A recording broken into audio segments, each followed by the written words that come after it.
नमस्कार दोस्तों, आखिर लद्दाख में भारत व चाइना के बीच चल क्या रहा है? सैनिकों के लिहाज से टैंक्स व आर्टिलरी की क्षमता के अनुसार भारत की तैयारी कैसी है? कौन कौन सी मिसाइल्स, एयर डिफेंस सिस्टम्स व फाइटर जेट्स दोनों देशों ने लगा रखे हैं? किस वजह से चाइना को नकली एयर डिफेंस सिस्टम लगाने पड़े? क्या ड्रोन्स के मामले में भारत पिछड़ रहा है? ये सारी डिटेल्स जानेंगे इस वीडियो में। नमस्कार दोस्तों, मेरा नाम है अमित और मैं स्वागत करता हूं आपका अमित अपडेट्स चैनल पर। तो चलिए दोस्तों शुरू करते हैं। चीन और भारत का जो विवाद लद्दाख में अप्रैल के महीने से शुरू हुआ है वो अभी तक जारी है।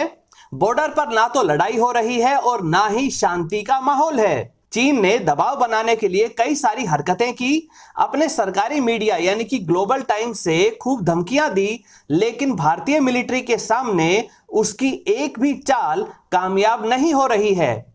चीन हमेशा से चुपचाप एक सरप्राइज अटैक करने की चाल चलता है। यह अटैक उस समय किया जाता है जब उसका दुश्मन बिल्कुल भी तैयार नहीं होता है, लेकिन यह चालाकी इस बार भारत के साथ काम नहीं आ सकी। भारत की तैयारियों के सामने चीन ही अब धीरे धीरे बेबस सा नजर आने लगा है। आइए भारत व चाइना दोनों देशों की लद्दाख में तैयारियों को समझते हैं। सबसे पहले बात करते हैं सैनिकों की। तो सैनिकों की तैनाती की बात करें तो दोनों देशों ने लगभग 50-50 हजार सैनिकों को LAC पर तैनात किया हुआ है।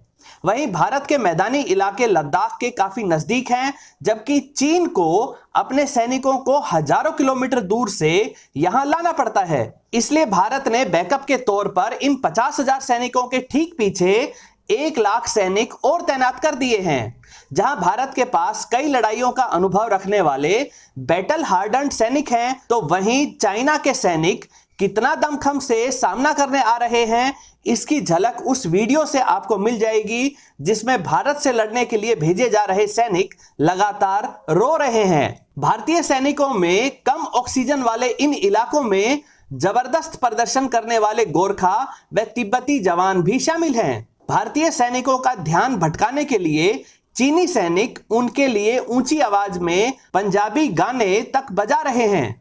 अब बात करते हैं टैंक्स की। चाइना जहां टाइप 15 के हल्के टैंकों को ही ला पाया है, तो भारत ने कहीं ज्यादा ताकतवर व अच्छी फायर पावर वाले T-72 व T-90 भीष्म टैंकों को तैनात कर दिया है। इन टैंकों में खास मॉडिफिकेशंस भी कर रखे हैं ताकि ये टैंक -40 डिग्री सेल्सियस की सर्दी में भी अच्छे से परफॉर्म कर सकें। चाइनीज टाइप 15 टैंक लगभग 33 टन वजनी है, उसका आर्मर भी इतना मजबूत नहीं है। T-90 टैंक लगभग 46 टन वजनी है, ज्यादा मजबूत है, ज्यादा एडवांस्ड है। भारत अब रशिया से 20 टन से भी हल्के टैंकों को खरीदने की प्रोसेस पर भी काम कर रहा है। आर्टिलरी की बात करें तो चाइना को अपनी ट्रक माउंटेड होवित्जर से तुरंत अपनी लोकेशन बदलने की सहूलियत मिल जाती है, लेकिन पहाड़ी इलाकों में बहुत कम जगहों पर ही होवित्जर को सही फायरिंग पोजीशन मिल पाती है। वहीं भारत टोर्ड आर्टिलरी, बोफोर्स व अमेरिका से ली गई अल्ट्रालाइट होवित्जर को इस्तेमाल कर रहा है। जल्दी डिप्लॉयमेंट के लिए इन होवित्जर्स को शिनूक हेलीकॉप्टर से भी फॉरवर्ड पोजीशन तक पहुंचाया गया है। इन आर्टिलरी होवित्जर्स की शेल्स की बात करें तो भारत के पास अमेरिका से लिए गए गाइडेड एक्सकैलिबर आर्टिलरी शेल्स भी हैं ताकि सटीक जगह निशाना लगाया जा सके। मिसाइल्स की बात करें तो दोनों देशों ने मीडियम रेंज की क्रूज व बैलिस्टिक मिसाइल्स तैनात की हुई हैं। भारत ने 1900 किलोमीटर तक मार करने लायक व न्यूक्लियर पेलोड ले जाने लायक हाइपरसोनिक शौर्य मिसाइल, 450 किलोमीटर की रेंज के साथ अपनी एक्यूरेसी के लिए मशहूर ब्रह्मोस मिसाइल व 450 किलोमीटर की न्यूक्लियर पेलोड वाली पृथ्वी मिसाइल्स को भी लद्दाख में तैनात कर दिया है। अब बात करते हैं ड्रोन्स की। ड्रोन्स की बात करें तो यहां पर चाइना को बढ़त हासिल है। जहां भारत के पास इजरायली हीरोन TP ड्रोन है, तो वहीं चाइना के पास शॉर्ट रेंज की मिसाइल से लैस आर्म्ड ड्रोन भी हैं। हालांकि निगरानी के लिए भारत ज्यादा एडवांस्ड नेवी के P-8I एयरक्राफ्ट का भी इस्तेमाल कर रहा है। भले ही भारतीय एयर डिफेंस सिस्टम की रेंज से बचने के लिए चाइनीज ड्रोन LAC के ज्यादा नजदीक ना आए, लेकिन फिर भी निगरानी के काम के तौर पर देखें तो चाइना के पास कहीं ज्यादा ड्रोन्स मौजूद हैं। मिसाइल्स लगे आर्म्ड ड्रोन की कमी को पूरा करने के लिए भारत अब अमेरिका से MQ-9 रीपर ड्रोन ले रहा है, जिनमें हेलफायर मिसाइल्स भी लगी हुई हैं। इसी तरह के 6 MQ-9 रीपर आर्म ड्रोन इसी वर्ष के अंत तक भारत आ जाएंगे। अब बात करते हैं अटैक हेलीकॉप्टर्स की। तो पहाड़ी इलाकों में अटैक हेलीकॉप्टर्स का रोल काफी ज्यादा बढ़ जाता है। जहां चाइना G10 अटैक हेलीकॉप्टर को LAC पर इस्तेमाल कर सकता है, तो वहीं भारत के पास सबसे बेहतरीन कहे जाने वाले अमेरिकी अपाचे अटैक हेलीकॉप्टर भी मौजूद हैं। खासतौर पर ऊंचे इलाकों के लिए तैयार किए गए स्वदेशी लाइट अटैक हेलीकॉप्टर्स भी लद्दाख भेजे जा रहे हैं। इन स्वदेशी अटैक हेलीकॉप्टर्स का वजन काफी कम है और ये अमेरिकी अपाचे हेलीकॉप्टर से कहीं ज्यादा सस्ते हैं।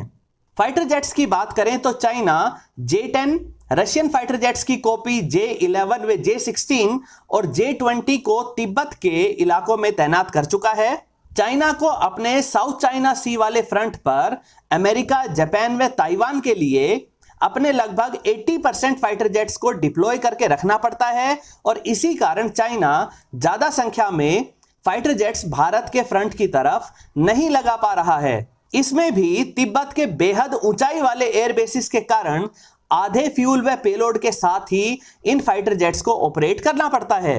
वहीं दूसरी तरफ भारत के फॉरवर्ड एयरबेसिस कम ऊंचाई पर मौजूद हैं, इसलिए भारतीय फाइटर जेट्स अपनी सभी मिसाइल्स को लेकर उड़ रहे हैं। MiG-29, मिराज 2000, सुखोई 30 MKI के अलावा राफेल भी लगातार LAC पर निगरानी रख रहे हैं। राफेल में 160 किलोमीटर की मीटियोर BVR मिसाइल्स के अलावा बंकर्स को नष्ट करने के लिए हैमर मिसाइल, 300 किलोमीटर दूर किसी टारगेट को एक्यूरेसी से डिस्ट्रॉय करने के लिए स्कैल्प मिसाइल भी लगी हुई है। एयर डिफेंस सिस्टम की बात करें तो जहां चाइना ने MQ-9 व रशियन S-400 को तैनात कर रखा है, तो भारत ने वेरी शॉर्ट रेंज के लिए shoulder mounted Igla system, short range के लिए स्वदेशी आकाश व Israeli spider air defence system व मीडियम रेंज के लिए बराक 8 एयर डिफेंस सिस्टम को तैनात कर रखा है। दोस्तों, भारत की एयरफोर्स पूरी तरह से तैयार है, मिलिट्री पोजीशन ले चुकी है और इंडियन ओशन में इंडियन नेवी भी पूरी तरह से तैनात है।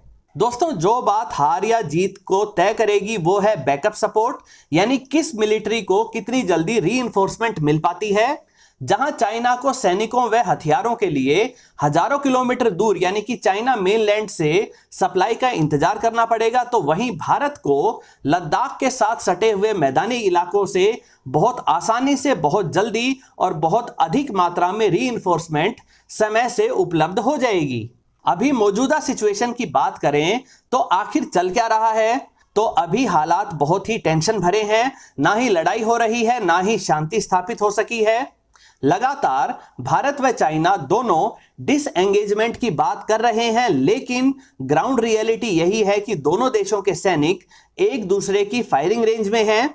एक दूसरे के टैंक व आर्टिलरी कभी भी अपने कंपटीटर से टक्कर लेने के लिए आगे बढ़ सकते हैं। अब सवाल उठता है कि डिसएंगेजमेंट क्यों नहीं हो रहा है। इसका कारण है चाइना पेंगोंग त्सो लेक के फिंगर 4 एरिया तक अपना कब्जा चाहता है और इसी के लिए उसने चुपचाप अप्रैल व मई के महीने में कुछ स्ट्रेटेजिक पॉइंट्स पर कब्जा कर लिया। चीन यह हरकत हमेशा से करता आया है कि जब डिसएंगेजमेंट की बात होगी तो भारत को ही फिंगर 2 तक पीछे हटने को कहेगा। इसीलिए चीन बातचीत में अड़ियल रवैया अपनाता है। लेकिन अगस्त में भारतीय जवानों ने पेंगोंग त्सो लेक के दक्षिणी इलाके की लगभग सभी स्ट्रेटेजिक हाइट्स पर कब्जा करके एक तरह से चीन के सैनिकों को घेर लिया। यहीं से बातचीत की टेबल, जहां पहले चीन हावी रहता था, वहीं अब भारत हावी हो गया है।